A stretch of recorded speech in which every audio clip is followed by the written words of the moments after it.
Hello students, coordination chemistry उप संयोजन यौगिक में आज हम जिस टॉपिक के बारे में पढ़ने वाले हैं वह है होमोलेप्टिक एंड हेट्रोलेप्टिक कॉम्प्लेक्स। तो होमोलेप्टिक और हेट्रोलेप्टिक कॉम्प्लेक्स क्या होता है उसे समझते हैं।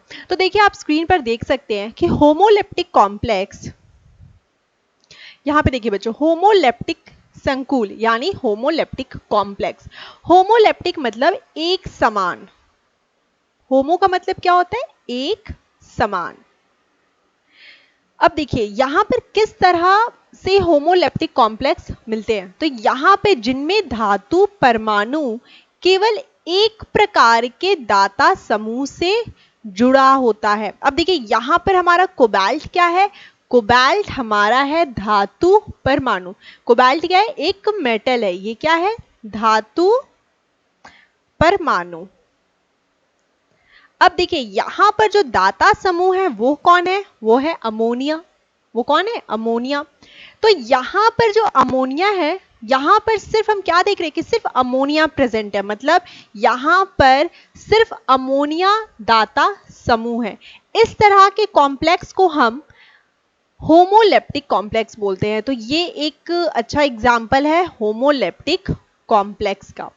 और एक दो एग्जाम्पल देख सकते हैं, जैसे बात कर लेते हैं, अगर हमारे पास COCl6 3-। अब देखिए यहां पर क्लोरीन क्या है, दाता समूह है, क्लोरीन दाता समूह है और इस कॉम्प्लेक्स में सिर्फ क्लोरीन ही प्रेजेंट है दाता समूह के रूप में। तो ये भी एक होमोलेप्टिक कॉम्प्लेक्स यानी होमोलेप्टिक संकुल का उदाहरण है। आइए आगे देखते हैं, बात करते हैं हेट्रोलेप्टिक कॉम्प्लेक्स की। तो हेट्रोलेप्टिक कॉम्प्लेक्स क्या होता है, हेट्रोलेप्टिक यानी हेट्रो का अर्थ क्या होता है कि वहां डिफरेंट टाइप के समूह प्रेजेंट होते हैं। तो डिफरेंट टाइप के समूह, जैसे यहां पर देखिए ये कोबाल्ट हमारा क्या है, धातु परमाणु। ये क्या है, धातु परमाणु। अब इस कोबाल्ट के साथ कौन कौन से दाता समूह यानी लिगैंड्स जुड़े हुए हैं। तो यहां पर हम क्या देखते हैं, अमोनिया और क्लोरीन, दो डिफरेंट दाता समूह इस कोबाल्ट धातु परमाणु के साथ जुड़े हुए हैं। तो यह भी एक हेट्रोलेप्टिक कॉम्प्लेक्स का उदाहरण है। तो देखिए यहां पर अधिक प्रकार के दाता समूह से जुड़ा रहता है, हेट्रोलेप्टिक कॉम्प्लेक्स कहलाता है। और कुछ उदाहरण देखते हैं, जैसे मान लीजिए अगर आपके पास है CONH3 4Cl2, यहां पर हमने लिखा प्लस। अब देखिए ये भी एक हेट्रोलेप्टिक कॉम्प्लेक्स का उदाहरण है, एग्जाम्पल है, क्योंकि यहां भी जो ये दोनों क्या है, यहां पर अगर हम बात करें तो हमारे पास दाता समूह कौन है, यहां पर दाता समूह है अमोनिया और क्लोरीन, और हमारा धातु परमाणु कौन है, हमारा धातु परमाणु है कोबाल्ट। ठीक उसी तरह एक दूसरा एग्जांपल लेते हैं, COCl6 3-। अब देखिए बच्चों यहां पर क्या होगा, यहां पर हमारा दाता समूह कौन प्रेजेंट है, यहां पर सिर्फ हमारा दाता समूह क्लोरीन है, जबकि धातु परमाणु यहां भी कोबाल्ट है।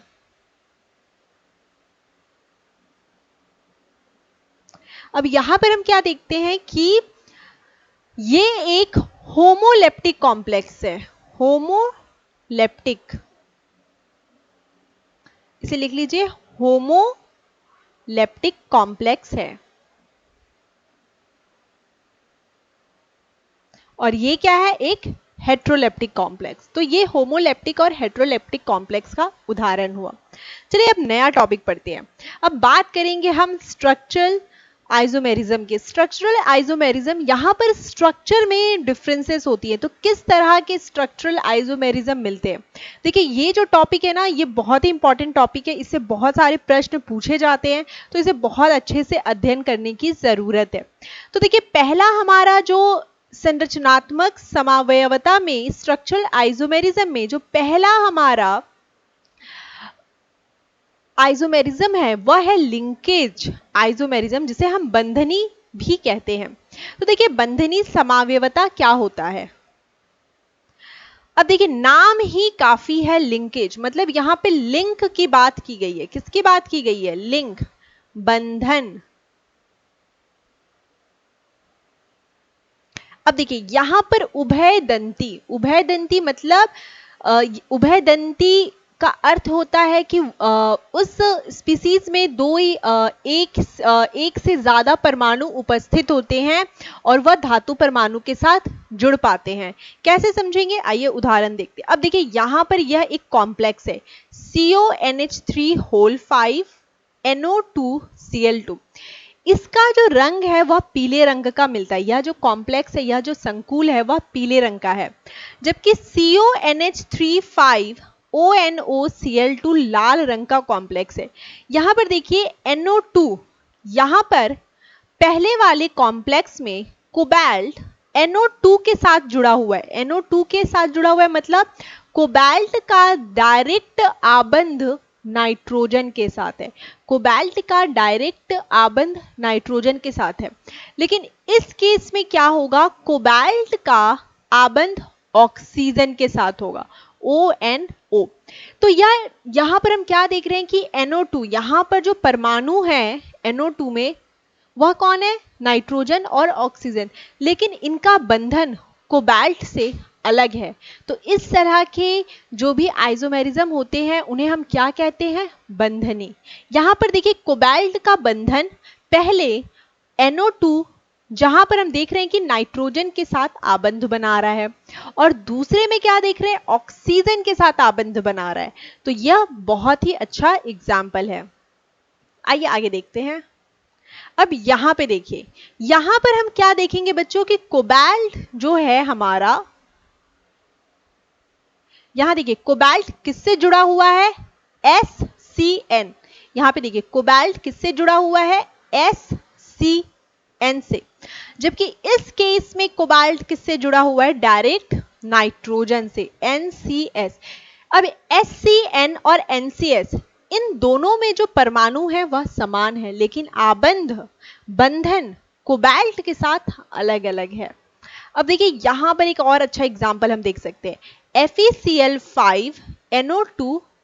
अब देखिए यहां पर क्या दिख रहा है कि जो हमारा आयरन है Fe, वह NO2 के साथ जुड़ा हुआ है। NO2 अर्थात यहां पे डायरेक्ट नाइट्रोजन से जुड़ा हुआ है। डायरेक्ट किससे जुड़ा हुआ है, नाइट्रोजन से, लेकिन इस केस में जो हमारा आयरन है वह ऑक्सीजन से जुड़ा हुआ है। तो यहां पर हम क्या देखते हैं कि ये दोनों ही जो कॉम्प्लेक्सेस होंगे यह बिल्कुल अलग होंगे, इनका व्यवहार बहुत अलग होगा। अब बात करते हैं नेक्स्ट आइसोमेरिज्म की। यहां पर हम क्या देखते हैं कि जिसे हम कोऑर्डिनेशन आइसोमेरिज्म भी कहते हैं। तो यहां पे कोऑर्डिनेशन यानी कॉम्प्लेक्स का महत्व है। यहां पर हम देखेंगे कि दाता समूह, जिसे हम लिगैंड्स भी बोलते हैं, दाता समूह में परिवर्तन होता है। दाता समूह में अंतर परिवर्तन से इस प्रकार की आइसोमेरिज्म उत्पन्न होती है। तो देखिए यहां पर कैसे हम समझ सकते हैं, पहला एग्जांपल लेंगे। यहां पे देखिए ये जो कॉम्प्लेक्स है हमारा, जिसका नाम है CONH3 होल 6, फिर है हमारे पास क्रोमियम CN6, और दूसरा कॉम्प्लेक्स है यहां पर chromium NH3 whole 6 cobalt CN6। तो बच्चों यहां पर क्या होता है कि बच्चे बहुत कंफ्यूज हो जाते हैं कि यहां पर उन्हें लगता है कि कोबाल्ट और क्रोमियम का इंटरचेंज हुआ है, क्रोमियम और कोबाल्ट का इंटरचेंज हुआ है, लेकिन मैंने यहां पे पहले ही बता दिया है कि यहां पर सिर्फ और सिर्फ दाता समूह का अंतर परिवर्तन होता है। ये बहुत इंपॉर्टेंट है, इसे नोट कर लीजिए, बहुत इंपॉर्टेंट है। यहां पर दाता समूह का इंटरचेंज होता है। तो इस बात को याद रखना है कि कोऑर्डिनेशन आइसोमेरिज्म में दाता समूह इंटरचेंज होते हैं, ना कि धातु परमाणु। ये क्वेश्चन पूछा भी जा सकता है, तो लिख लीजिए कि यहां दाता समूह इंटरचेंज होते हैं। इंटरचेंज यानी अंतर परिवर्तन, इंटरचेंज होते हैं। ना कि धातु परमाणु। इस बात को याद रखिएगा, ये बहुत ही इंपॉर्टेंट पॉइंट्स होते हैं जो बताए जाते हैं और इसे याद रखना बहुत जरूरी है। तो देखिए यहां पर हम क्या देखते हैं कि यहां पर हमारे जो दाता समूह है, जैसे यहां पर पहले वाले में अमोनिया और सीएन एक दूसरे के साथ अपने प्लेस को इंटरचेंज करते हैं और नए तरह के कॉम्प्लेक्स बनाते हैं। तो ये दोनों ही डिफरेंट टाइप के कॉम्प्लेक्स है। अब बात करेंगे आयोनाइजेशन आइसोमेरिज्म की। आयोनाइजेशन आइसोमेरिज्म में क्या होता है, यहाँ पर आयंस आपको समझ में आएगा, आयनन आइसोमेरिज्म। तो देखिए यहाँ पर क्या होता है कि यहाँ पर जो आपका प्रति आयन होता है, देखिए बहुत इंपॉर्टेंट है प्रति आयन।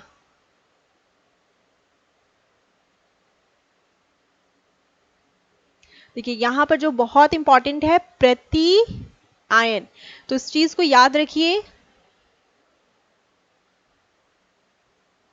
आगे बढ़ते हैं। अब देखिए यहां पर क्या देख रहे हैं, ये दो तरह के कॉम्प्लेक्स हैं।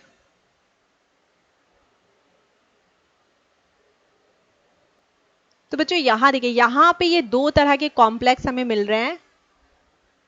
देखिए पहले में क्या हो रहा है कि यहां पर जो हमारा प्रति आयन है, मतलब जो कॉम्प्लेक्स के बाहर है।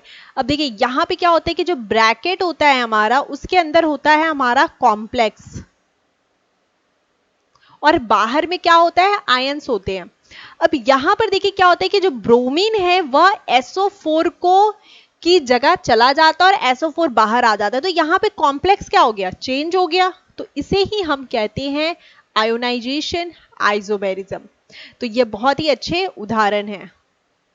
यहां देखिए बच्चों, यहां पर हम क्या देख रहे हैं कि ये दो तरह के कॉम्प्लेक्स है। अब यहां पर इसका फॉर्मूला लिखते हैं, क्या होगा, CONH3 होल 5 Br और ब्रैकेट बंद करना है, फिर लिखना है SO4।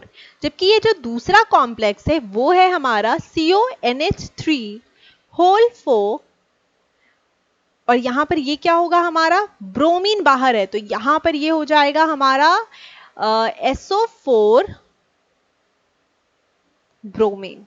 तो इस तरह से हम समझ सकते हैं कि कैसे हमारा प्रति आयन यहाँ पर यूज हो रहा है, यहाँ पर किस तरह प्रति आयन स्वयं को एक दाता समूह की तरह उपयोग कर रहा है। अब आइए देखते हैं अपना नेक्स्ट, जिसे हम कहते हैं सॉल्वेट आइसोमेरिज्म।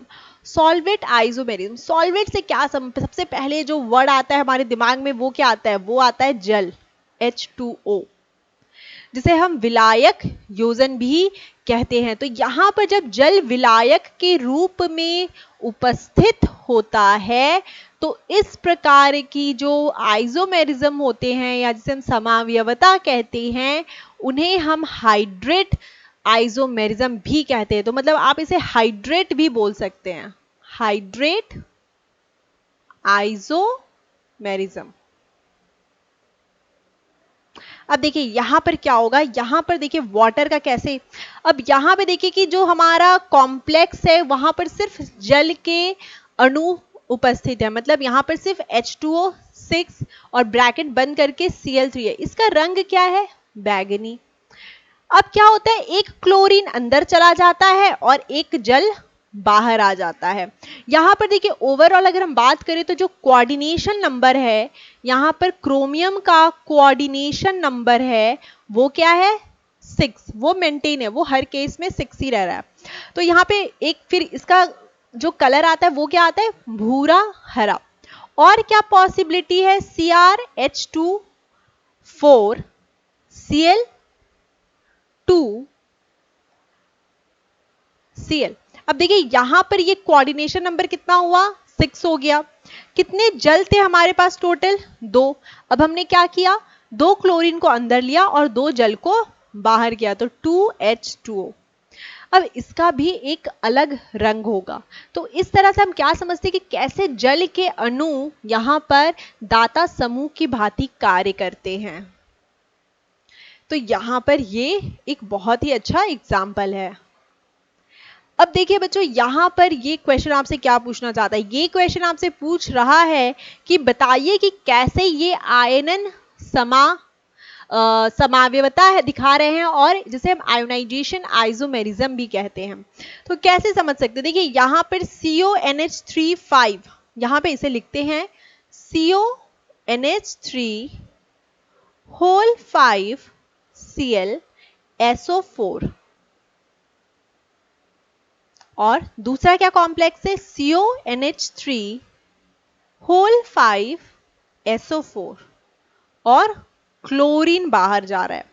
अब यहां पर क्या समझ में आता है कि क्लोरीन बाहर गया है और सल्फेट अंदर आया है, तो और यहां पर ये जो SO4 है ये हमारा क्या कार्य कर रहा है, प्रति आयन का कार्य कर रहा है। किसका कार्य कर रहा है, प्रति आयन का।